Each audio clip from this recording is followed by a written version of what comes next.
Hello అండి, అందరికీ నమస్తే. హ్యాపీ సంక్రాంతి, హ్యాపీ భోగి అండి అందరికీను. ఉదయాన్నే లేచి భోగి మంటలు వేస్తే సకల ఐశ్వర్యాలు కలుగుతాయండి. మనం దక్షిణాయనం వెళ్ళటం అనేది ఆ భోగి మంటల వల్ల మనకు తెలుస్తుంది. సంక్రాంతి రోజు ఉత్తరాయణం అనేది స్టార్ట్ అవుతుందండి. ఉత్తరాయణంలోకి అడుగు పెట్టబోయే ముందు మనం భోగి మంటలు వేస్తాం. ఆ భోగి మంటల వల్ల మనకి సకల ఐశ్వర్యాలు కలుగుతాయి, సకల భోగాలు కలుగుతాయండి. తర్వాత ఉత్తరాయణంలోకి వచ్చిన తర్వాత పంట అనేది ఇంటికి చేరుతుంది రైతుల ద్వారా.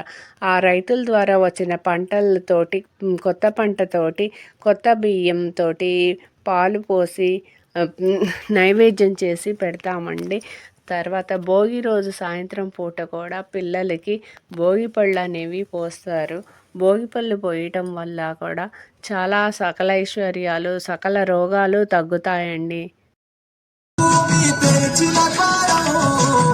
ఉత్తర దిక్కున బాలుడి సంచారం, తెలంగాణ చెరి దూరం.